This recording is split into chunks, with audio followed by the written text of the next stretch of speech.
Kita bermohon pada Allah semoga di hari ini kita diberkahi oleh Allah Subhanahu wa taala. Siap jadi penghuni surga? Tidak cukup dengan amin ya. Masuk surga tidak cukup dengan amin, tapi harus disiapkan dengan amal saleh.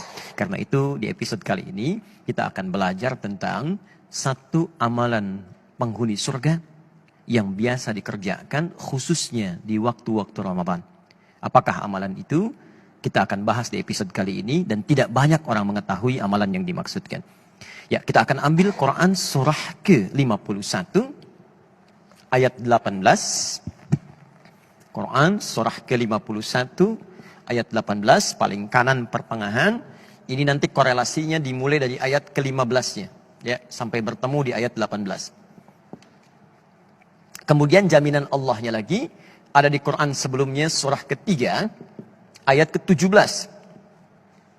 Nanti korelasi ayat ini terkait juga dengan ayat 15-nya. Ini sangat menarik sampai ke-16 sampai dengan 17-nya.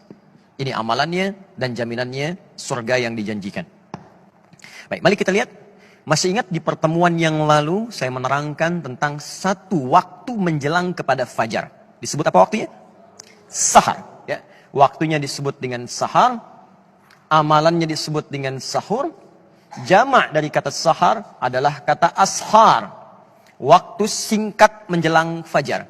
Anda kerjakan amalan disebut dengan sahur. Saat Ramadan, banyak diartikan sahur itu sekedar makan. Makan, tunggu fajar, tunaikan sholat, kadang-kadang selesai langsung istirahat. Padahal ada rumus dalam Al-Quran, yang kalau rumusan ini dikerjakan kata Allah, maka itu penanda bahwa dia adalah, calon ahli surga yang sedang beraktivitas di bumi. Siapa mereka itu? Perhatikan Quran surah ke-51 ayat 18. Wabil ashari hum yastaghfirun. Ada orang-orang penghuni surga itu yang aktivitasnya saat di dunia di waktu sahar. Wabil ashari hum yastaghfirun. Mereka banyak beristighfar kepada Allah Subhanahu wa taala. Istighfar. Siapa mereka ini? Kembalikan ke ayat 15-nya. Innal muttaqina fi jannatin wa uyun. Ada orang-orang takwa yang akan masuk surga, surganya spesial. Jadi orang yang biasa istighfar di waktu sahar itu surganya spesial. Kata Allah, mereka akan tinggal di taman-taman surga. Akhidhina ma atahum rabbuhum. Keunggulan yang kedua, mereka akan langsung mendapatkan kenikmatan surga dari Allah tanpa perantara. Jadi bisa menatap Allah tanpa hijab.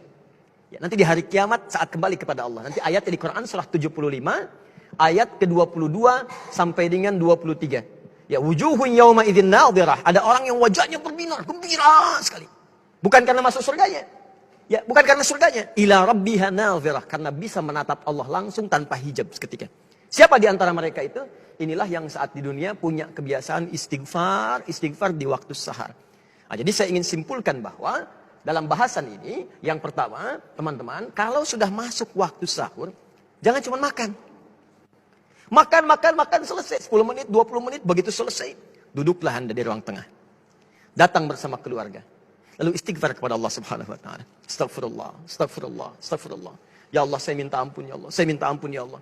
Jika Anda bisa kerjakan itu, maka hadisnya hadis qudsi. Diriwayatkan oleh 30 orang sahabat senior, jalur pertamanya. Ya, Nabi mengatakan, Allah berfirman, kalau sudah datang akhir-akhir malam itu menjelang fajar, maka Allah kemudian turun ke langit dunia dan menyampaikan kepada hamba-hambanya. Perhatikan kalimatnya. Ya ibadi, siapa yang di antara hambaku? Hambaku. Siapa yang minta, aku kabulkan. Siapa yang berdoa, aku jawab. Wa man istaghfara liya, dan siapa yang istighfar kepadaku, ghafartu lahu, maka aku ampuni semua dosa-dosanya. Kata para ulama, jika seorang sudah diampuni dosanya, maka semua yang dimintakan akan langsung dikabulkan oleh Allah tanpa harus minta lagi. Maka para ulama mengatakan pilih yang ketiga untuk istighfar. Maka semua akan Allah cukupkan dalam kehidupan kita. Karena itulah orang istighfar disebut lagi di Quran surah ketiga ayat ke-17. Orang-orang penghuni surga dengan 4 golongan lain. As-sabirina, was-sadiqina, wal-qanitina, wal-munfiqina, wal-mustaghfirina bil ashar. Kata Allah, ada 5 golongan yang dapat anugerah di surga dengan dapat keriduan Allah yang paling besar. Orang-orang sabar, orang-orang yang khusyuk dalam sholat, orang-orang yang rajin bersedekah, dan orang-orang diantaranya yang senang berinfak, serta orang-orang yang beristighfar di waktu fajar.